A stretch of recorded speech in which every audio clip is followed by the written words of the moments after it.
Uh. Yeah. Uh. Yeah. Uh. Graça e paz, povo de Deus! Estamos chegando ao fim de mais uma série de estudos aqui no Teolosofando, a Bíblia que eu leio. Foi uma jornada incrível onde aprendemos que a Bíblia é inspirada, inerrante, infalível e autoritativa para nós. Discutimos sobre o cânon das Escrituras e a sua história, como também as divisões métricas e a preservação desse texto.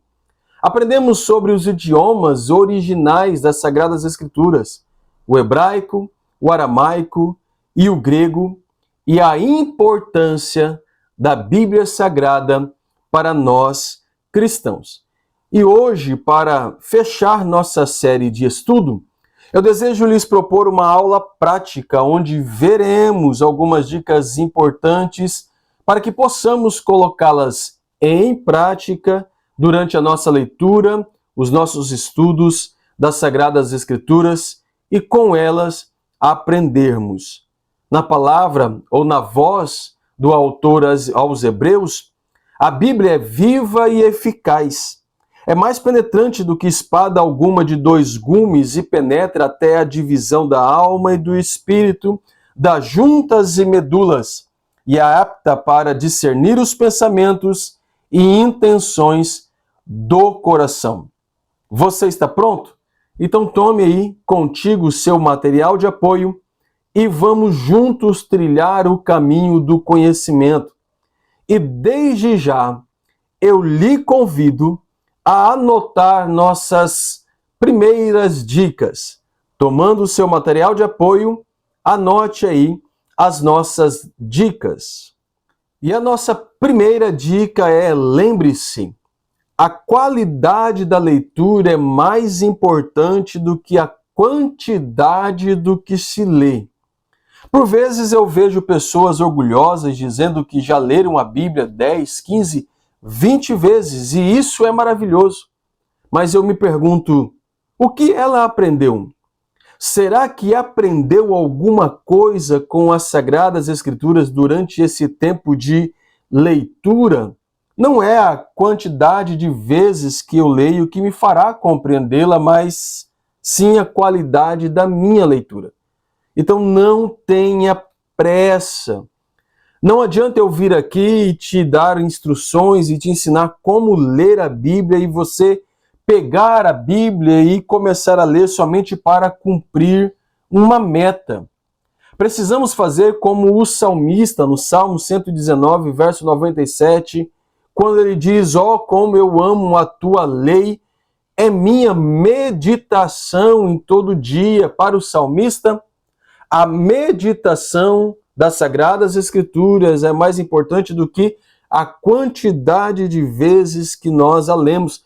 Obviamente que quanto mais eu ler a Bíblia, mais conhecimento eu posso adquirir com ela. Mas não tenha pressa, vá no seu tempo. Tenha um tempo de qualidade na presença de Deus através da palavra.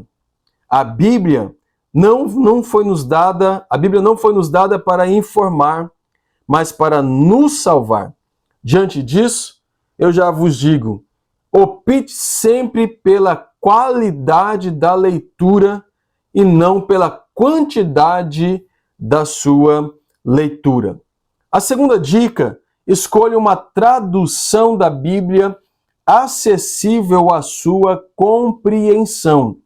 Tradução nada mais é do que o ato de transpor uma composição literária de uma língua para outra, o exemplo do inglês para o francês, para o português, enfim. Então, tradução é você extrair uma composição literária e traduzir para uma língua materna. Essa tradução, ela pode ser literal, ela pode ser idiomática, e ela pode ser dinâmica. E eu quero novamente explicar a vocês a diferença de cada uma delas. Acompanhe conosco na transição a seguir. Na tradução literal, também chamada de equivalência formal, preserva a integralidade do texto e traduz para a língua que o recebe de forma literal, palavra por palavra. Diante disso, nós temos uma tradução que preserva o texto original ou o mais próximo do original possível. Nós temos também a tradução idiomática. Ela procura aproximar o leitor do texto, trazendo uma tradução do texto original para uma língua ou uma linguagem mais comum, mais usual, mais próxima do leitor. O compromisso com essa especificidade de tradução é que o seu compromisso é com o leitor e não com o texto, tá bom? Nós temos também a tradução dinâmica. Esta tradução leva em conta o contexto e o significado que a palavra tem em cada contexto. Entende que uma mesma mensagem pode ser expressa de diferentes maneiras, sem perder o seu significado. Procura ser fiel ao leitor e não ao texto. Usa muito a paráfrase e é uma tradução livre. Então nós temos várias traduções disponíveis no mercado. E eu lhe digo, procure uma que seja mais próxima de você, que você compreenda nesse primeiro momento, nesse primeiro contato, que você compreenda aquilo que está escrito, a proposta do texto ao seu coração, tá bom? Então, nós temos vários tipos de tradução disponíveis a nós, então escolha uma que seja acessível à sua compreensão. Depois de ter feito esse exercício uma vez, duas vezes, durante 1 ou 2 anos, aí você opte por uma tradução mais literal do texto, como Almeida Corrigida Fiel, Almeida Revisada e Atualizada e outras que são mais próximas do texto original. Mas, de início, eu lhe daria esta dica de você escolher uma mensagem ou uma tradução mais próxima da sua compreensão. Como terceira dica, tenha um bom dicionário da língua portuguesa por perto. Paulo On nos diz que, além de exercício espiritual, a leitura bíblica também é um exercício intelectual. Não podemos esquecer que a Bíblia foi escrita há muito tempo em línguas diferentes da nossa, e a nossa língua materna é viva. Ela está em constante mudança. Para que você possa compreender essa terceira dica, eu lhe convido a tomar contigo a sua Bíblia. Vamos ler Efésios capítulo 1, versículo 5? Acompanhe conosco a leitura. O apóstolo Paulo, ao escrever esta carta à igreja que estava localizada em Éfeso, ele diz: e nos predestinou para filhos de adoção por Jesus Cristo para si mesmo, segundo o beneplácito de sua vontade, misericórdia, Paulo. O que significa beneplácito? Beneplácito, segundo o dicionário da língua portuguesa, é um substantivo masculino que significa prazer, vontade, propósito. Olha como faz sentido esse texto agora para nós, usando esta ferramenta do dicionário na língua portuguesa. E nos predestinou para filhos de adoção por Jesus Cristo para si mesmo, segundo o propósito, segundo o prazer de sua vontade. Então você observou que o dicionário nos auxilia nessa leitura, para que ela possa ser uma leitura dinâmica e possamos compreender o que o texto está falando aos nossos corações. Então, portanto, como terceira dica, esteja ou seja um amigo do dicionário. A nossa quarta dica: não tenha medo de fazer anotações e destacar textos importantes na sua Bíblia. A nossa mente, por vezes, nos engana. Não confie nela. Desenvolva o hábito de anotar e destacar. Olha só, eu quero tomar a liberdade de lhe mostrar a minha Bíblia de leitura. Não é a minha Bíblia de estudo, mas é a minha Bíblia de leitura. Eu adotei este hábito de anotar, de destacar já há alguns anos, e isso tem me ajudado muito.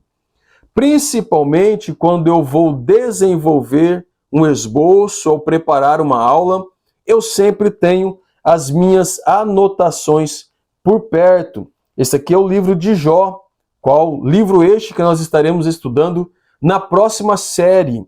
Eu faço algumas anotações porque eu não confio em meu cérebro. Vocês vão observar que temos vários gatilhos aqui. Essas anotações nos auxiliam como gatilhos para a nossa mente. Quando você digita um texto no Word do seu computador, você não armazena lá no HD do seu notebook, do seu computador, do seu aparelho? Pois é, quando nós fazemos anotações e destacamos textos importantes, nós estamos armazenando estas informações no HD do nosso cérebro. Então anote, destaque, não confie na sua memória. Tome este hábito e você vai perceber que vai aprender, que vai armazenar muito mais versículos e textos e histórias bíblicas do que você tinha e armazenava antes. A nossa quinta dica: não se esqueça que todo texto tem o seu contexto. Nós não podemos ler, estudar um texto isolado. Nós precisamos compreender que aquele texto foi produzido, foi escrito dentro de um contexto mais amplo. E este contexto ele pode ser imediato, anterior, posterior, como também o contexto amplo. O contexto imediato é o texto, é a perícope escolhida para a leitura. O contexto anterior é aquilo que foi produzido antes, capítulos ou versículos que antecedem o texto em questão. Obviamente que o posterior é aquilo que foi produzido depois do texto destacado. E temos também o contexto amplo, que é todo o livro. E eu lhe convido a tomarmos o exemplo de 1 Coríntios capítulo 12, versículo 31, para entendermos a importância do contexto. Acompanhe comigo a leitura na tela. Portanto, Paulo escrevendo à igreja de Corinto: procurai com zelo os melhores dons, e eu vos mostrarei um caminho ainda mais excelente, segundo a versão Almeida Corrigida Fiel. Se você observar o contexto imediato, irá perceber que o apóstolo Paulo está exortando a igreja quanto ao bom uso dos dons espirituais. Primeiramente, ele chama a atenção da igreja de Corinto para a importância da ceia do Senhor para a vida cristã e vai normatizar a ceia do Senhor. Na sequência, ele vai colocar os dons espirituais e ministeriais no seu devido lugar e conclui dizendo que existe um caminho que é mais excelente do que os dons. Não podemos nos esquecer que antes desse texto chegar a nós, aqui no século XXI, tivemos uma igreja, um grupo de irmãos que receberam esse texto. E talvez, ao ler esse texto pela primeira vez, eles ficaram se perguntando, mas o que é mais excelente? O que é mais importante? O que é maior e melhor do que os dons espirituais? A resposta nós encontramos no contexto posterior, que é o capítulo de número 13. Paulo vai responder que este caminho, que é mais excelente do que os dons espirituais e ministeriais, é o amor. Ele escreve em 1 Coríntios 13, 1, ainda que eu falasse a língua dos homens e dos anjos, e não tivesse amor, seria como um sino, ou como metal que soa, ou como um sino que tine. No capítulo 14, ele retoma o assunto dos dons, agora que já explicou para a igreja que o mais importante do que os dons espirituais é o amor. Em outras palavras, sem o exercício pleno do amor, os nossos dons, tanto espirituais quanto ministeriais, são fúteis. É por isso que ele inicia o capítulo 14 dizendo: segui o amor.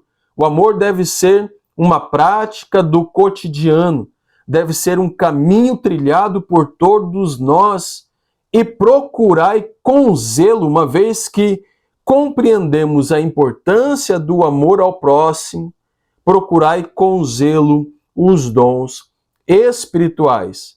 Diante disso, não se esqueça que todo texto tem o seu contexto e não podemos ler, estudar isoladamente esse texto, tá bom? Então, tome cuidado com o contexto. E como sexta dica prática para o exercício da nossa leitura e estudos das Sagradas Escrituras, ore, peça a orientação do Espírito Santo de Deus nessa tarefa.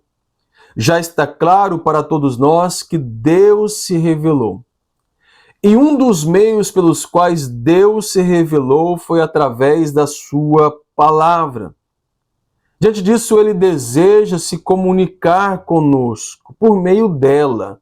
Por isso, devemos pedir a ajuda do Espírito Santo, pois foi ele em quem inspirou os autores, os autógrafos a escrever esse texto, a produzir esse texto. Foi ele quem inspirou, foi ele quem preservou esse texto e auxiliou na historicidade da canonização para que esse texto pudesse chegar até nós.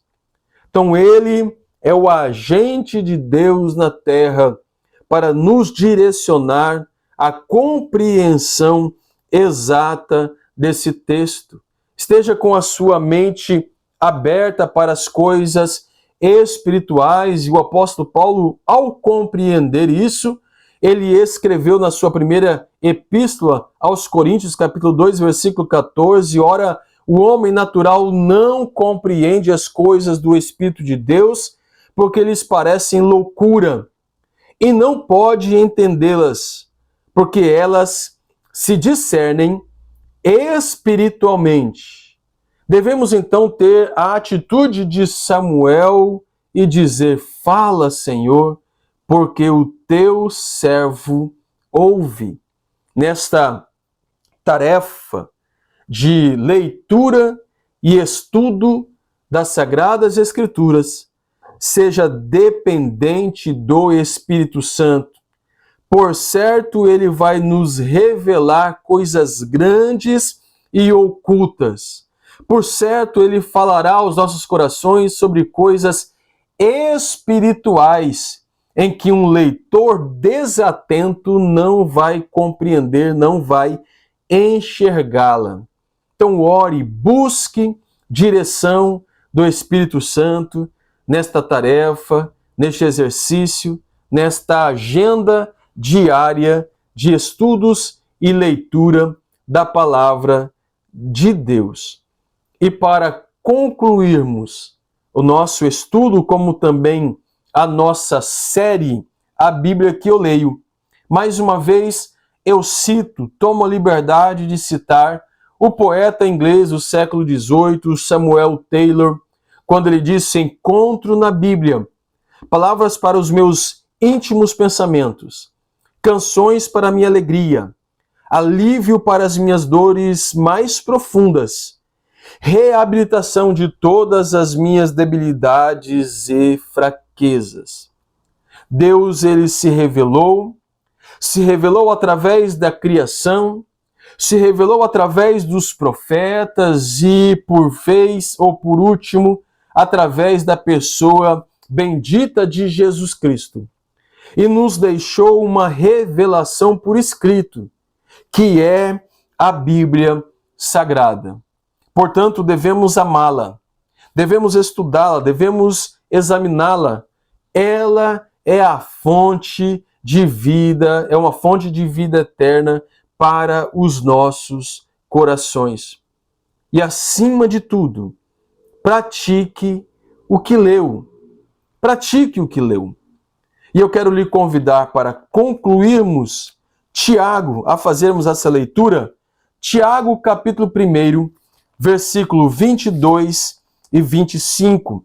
Esse texto veio à minha mente e eu quero lhe convidar a tomá-lo para a nossa leitura. Tiago, capítulo 1, versículo 22, a seguir, ele vai nos dizer assim: e sede cumpridores da palavra e não somente ouvintes, enganando-vos com falsos discursos. Aqueles que ouvem a palavra e não as praticam, apenas enganam-se com falsos discursos. Porque se alguém é ouvinte da palavra e não é cumpridor, é semelhante ao varão que contempla ao espelho o seu rosto natural. Porque se contempla a si mesmo, e foi-se, e logo se esqueceu de como era. Versículo 25. Aquele, porém, que atenta bem para a lei perfeita da liberdade, e nisso persevera, não sendo ouvinte esquecido, mas fazedor da obra, esse tal será bem-aventurado no seu feito. Então, ao ter contato com as Sagradas Letras, pratique aquilo que aprendeu. Concluímos assim nossa série de estudos aqui, já se preparando para um novo momento que vem a seguir, onde estaremos lendo o livro de Jó, estudando o livro de Jó, como também os problemas ou o problema do sofrimento, o mundo do mundo, dentro desta perspectiva do livro de Jó. Não se esqueçam, se esse conteúdo tem sido relevante para você, e eu tenho certeza que sim, se inscreva no nosso canal se ainda não é inscrito, curta o nosso vídeo, deixa sua contribuição dando um like nesse vídeo aí, também deixa sua contribuição nos comentários, é muito importante para nós, para que possamos ter um feedback daquilo que vocês estão aprendendo aqui conosco. Deixe os seus comentários e compartilhe. Compartilhe o link dessa aula nas suas redes sociais, no grupo da sua igreja, no seu grupo de estudos, na sua família, enfim, compartilhe, contribuindo também para este momento do Teolosofando. Quinta-feira que vem, Deus nos permitindo, eu lhe aguardo para mais um encontro onde estaremos iniciando uma nova série de estudo. Pratique aquilo que você aprendeu nesta aula. Que Deus em Cristo Jesus vos abençoe e eu lhe aguardo para o nosso próximo encontro.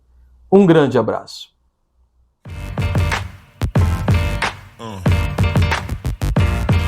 Yeah.